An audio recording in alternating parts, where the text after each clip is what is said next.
ನಮಸ್ತೆ ಸ್ನೇಹಿತರೆ. 10ನೇ ಅಧ್ಯಾಯ, ಆಜಮಿಳನ ಪೂರ್ವಜನ್ಮದ ಕಥೆ. ಜನಕ ಮಹಾರಾಜನ ಪ್ರಶ್ನೆಗಳಿಗೆ ಉತ್ತರಿಸುತ್ತಾ ವಸಿಷ್ಠ ಮುನಿಯು, ಮೀಥಿಲಾ ದೀಪ ಯಮದೂತರು ಬರಿಗೈಯಿಂದ ಹಿಂತಿರುಗಿ ಯಮಧರ್ಮನಿಗೆ ಕೈ ಮುಗಿದು, ಒಡೆಯ, ನಾವು ನಿಮ್ಮ ಆದೇಶದಿಂದ ಪರಮ ಪಾಪಿಯಾದ ಆಜಮಿಳನನ್ನು ನರಕಕ್ಕೆ ಕರೆತರಲು ಹೋದಾಗ ಅಡ್ಡ ಬಂದ ವಿಷ್ಣುದೂತರು ಅವನನ್ನು ವೈಕುಂಠಕ್ಕೆ ಒಯ್ದರು ಎಂದು ಭಿನ್ನವಿಸಿದರು. ಇದರಿಂದ ಕೆಂಡಾಮಂಡಲವಾದ ಯಮಧರ್ಮನು, ಏನೆಂದಿರಿ, ಆಜಮಿಳನನ್ನು ವಿಷ್ಣುದೂತರು ಹೊಯ್ದರೆ ಎಂದು ಸಿಡಿಮಿಡಿಗೊಂಡನು. ಬಳಿಕ ಅವನು ತನ್ನ ದಿವ್ಯ ದೃಷ್ಟಿಯಿಂದ ಆಜಮಿಳನು ಮರಣಕಾಲದಲ್ಲಿ ಸ್ವ ಇಚ್ಛೆಯಿಂದ ನಾರಾಯಣನ ನಾಮಸ್ಮರಣೆ ಮಾಡಿದುದರಿಂದ ವಿಷ್ಣುದೂತರು ಅವನನ್ನು ವೈಕುಂಠಕ್ಕೆ ಕರೆದುಕೊಂಡು ಹೋಗಿದ್ದಾರೆಂಬುದನ್ನು ಅರಿತನು. ಇದರಲ್ಲಿ ವಿಷ್ಣುದೂತರದ್ದೇನೂ ತಪ್ಪಿಲ್ಲವೆಂಬುದು ಅವನಿಗೆ ಹೊಳೆಯಿತು. ಜನಕ ಮಹಾರಾಜ, ತಿಳಿದೆಯಾ, ಎಂತಹ ಘನಘೋರ ಪಾಪಿಯಾದರೂ ಮರಣ ಸನ್ನಿಹಿತವಾದಾಗ ತಿಳಿದೋ ತಿಳಿದೆಯೋ ಭಗವಂತನ ನಾಮಸ್ಮರಣೆ ಮಾಡಿದರೆ ಅಂತಹವರ ಸಮಸ್ತ ಪಾಪಿಗಳು ನಶಿಸಿ ಮೋಕ್ಷವೂ ಲಭಿಸಿ ವೈಕುಂಠ ಲೋಕವೂ ದೊರೆಯುವುದು. ನಾಮಸ್ಮರಣೆಯ ಪ್ರಭಾವ ಸಾಮಾನ್ಯವಾದುದಲ್ಲ. ಅದು ಎಂತಹ ಪಾಪಿಯನ್ನೂ ಪುಣ್ಯಶಾಲಿಯನ್ನಾಗಿ ಮಾಡಿಬಿಡುವುದು.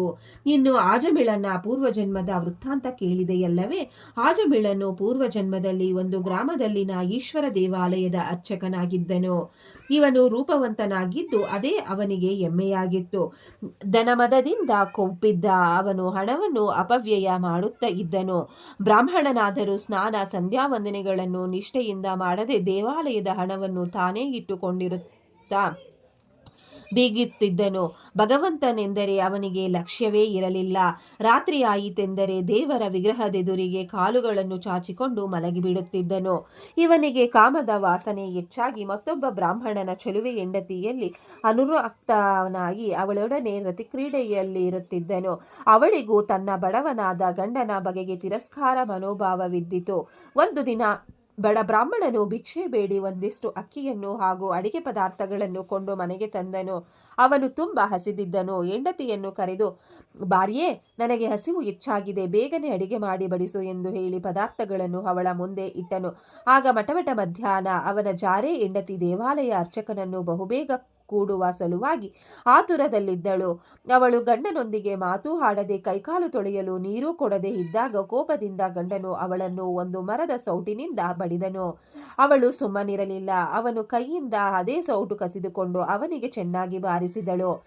ವ್ಯಥಿತ ಹೃದಯನಾದ ಅವನ ಬೇರೇನು ಮಾಡಲು ತೋಚದೆ ಆ ಊರು ಬಿಟ್ಟು ಬೇರೆ ಊರಿಗೆ ಹೋದನು. ಇದರಿಂದ ಸಂತೋಷ ಹೊಂದಿದ ಆ ವ್ಯಭಿಚಾರಿ ಹೆಂಡತಿಯು ರಾತ್ರಿಯಾಗುವುದನ್ನೇ ಕಾಯುತ್ತಿದ್ದು ಬಹುಬೇಗನೆ ಊಟ ಮುಗಿಸಿ ಚೆನ್ನಾಗಿ ವಿಳೆದೆಲೆಯ ಮದ್ದು ಒಬ್ಬ ಅಗಸು ಮನೆಗೆ ಬಂದು, ನಿನ್ನನ್ನು ಇಂದು ಅನುಭವಿಸಲು ಬಂದಿದ್ದೇನೆ, ನನ್ನೊಡನೆ ರತಿಕ್ರೀಡೆಯಾಡು ಎಂದು ಕೇಳಿಕೊಂಡಳು. ಎದರಿದ ಅಗಸನು, ಅದೆಲ್ಲ ಸಾಧ್ಯವಿಲ್ಲ, ನೀನು ಉತ್ತಮ ಜಾತಿಯವಳು, ನಾನಾದರೂ ಕೀಳು ಜಾತಿಯವನು, ಇದಕ್ಕೆ ನನ್ನ ಒಪ್ಪಿಗೆ ಇಲ್ಲ ಎಂದು ಬಿಟ್ಟನು. ಆದರೆ ಅವಳು ಪಟ್ಟು ಹಿಡಿದು ಕುಳಿತಳು. ಅದೇ ವೇಳೆಗೆ ಅಲ್ಲಿಗೆ ರಾತ್ರಿ ಪಹರೆ ಕಾಯುವವರ ಅಧಿಕಾರಿಯು ಬಂದು ನಡೆಯುತ್ತಿದ್ದ ಘಟನೆ ಕಂಡು ಅವಳಿಗೆ ಬೆದರಿಕೆ ಹಾಕಿದನು.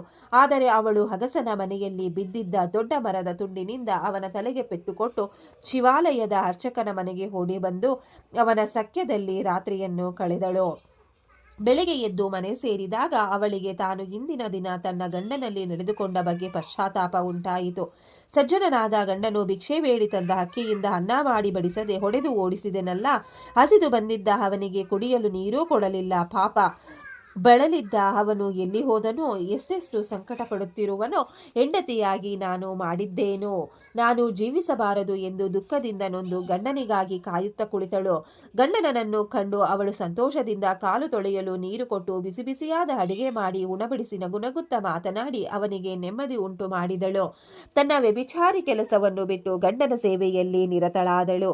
ಇತ್ತ ಶಿವಾಲಯದ ಅರ್ಚಕನು ಸ್ವಲ್ಪ ದಿನಗಳಲ್ಲಿ ತೀರಿಕೊಂಡು ಮಾಡಿದ ಪಾಪಗಳಿಗೆ ತಕ್ಕ ಫಲವಾಗಿ ನರಕದಲ್ಲಿ ನಾನಾ ಯಾತನೆಗಳನ್ನು ಅನುಭವಿಸಿ ಪುನಃ ಭೂಲೋಕದಲ್ಲಿ ಕನ್ಯಕುಬ್ಜವೆಂಬ ನಗರದಲ್ಲಿ ಸತ್ಯವ್ರತನೆಂಬ ಬ್ರಾಹ್ಮಣನಿಗೆ ಮಗನಾಗಿ ಆಜಮಿಳನೆಂಬ ಹೆಸರಿನಿಂದ ಜನಿಸಿದನು. ಅವನು ಮರಣ ಕಾಲದಲ್ಲಿ ನಾರಾಯಣ ಎಂಬ ಹೆಸರನ್ನು ಕೂಗಿ ಕರೆದುದರಿಂದ ವೈಕುಂಠವಾಸಿಯಾದನು. ಬ್ರಾಹ್ಮಣ ವ್ಯಭಿಚಾರಿ ಹೆಂಡತಿಯು ಕೆಲ ಕಾಲದಲ್ಲಿ ತೀರಿಕೊಂಡಳು.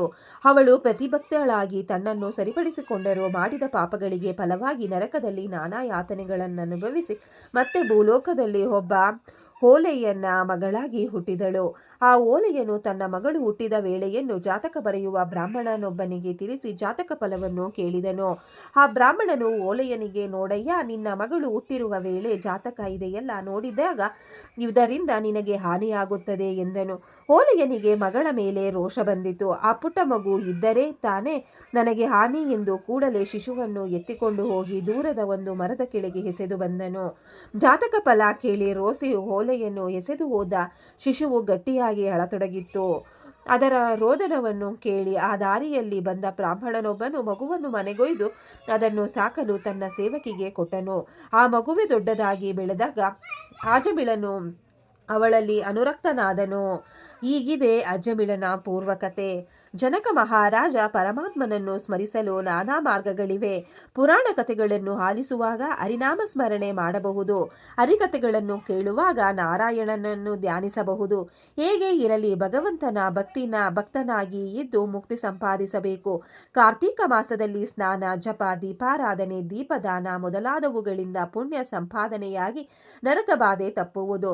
ಕಾರ್ತೀಕ ಪುರಾಣ ಶ್ರವಣದಿಂದ ವಿಷ್ಣು ಸಾನ್ನಿಧ್ಯ ಲಭಿಸುವುದು. ಕೇವಲ ನಾಮಸ್ಮರಣೆಯಿಂದ ಆಜಮಿಳನು ವಿಷ್ಣು ಸಾಯುಜ್ಯ ಪಡೆದನೆಂದ ಮೇಲೆ ಯಾವಾಗಲೂ ಹರಿಚಿಂತನೆಯಲ್ಲಿರುವವನು ವಿಷ್ಣುವಿಗೆ ಪ್ರಿಯನಾಗುವನು. ಜನಕ ಮಹಾರಾಜ, ನೀನು ಕಾರ್ತೀಕ ಮಹಾತ್ಮೆಯನ್ನು ಅನುಸರಿಸಿ ಪುಣ್ಯಶಾಲಿಯಾಗು ಎಂದು ಹೇಳಿದನು. ಇದರೊಂದಿಗೆ 10ನೇ ಅಧ್ಯಾಯವು ಮುಕ್ತಾಯಗೊಂಡಿತು. ಈ ಅಧ್ಯಾಯವನ್ನು ಕೇಳಿದ ನಿಮ್ಮೆಲ್ಲರಿಗೂ ಆ ದೇವರು ಒಳ್ಳೆಯದನ್ನು ಮಾಡಲಿ. ಓಂ ನಮಃ ಶಿವಾಯ. ವಿಡಿಯೋ ನೋಡಿಕ್ಕೆ ಎಲ್ಲರಿಗೂ ಧನ್ಯವಾದಗಳು. ನಿಮಗೆ ಈ ವಿಡಿಯೋ ಇಷ್ಟ ಆಗಿದ್ರೆ ಪ್ಲೀಸ್ ಒಂದು ಲೈಕ್ ಮಾಡಿ. ನೆಕ್ಸ್ಟ್ ಇನ್ನು ಜಾಸ್ತಿ ವಿಡಿಯೋ ಹಾಕ್ತೀವಿ. ಹಾಗೆ ನಿಮ್ಮ ಫ್ರೆಂಡ್ಸ್ಗೆ ಶೇರ್ ಮಾಡಿ ಮತ್ತೆ ಸಬ್ಸ್ಕ್ರೈಬ್ ಮಾಡಿ. Thank you very much.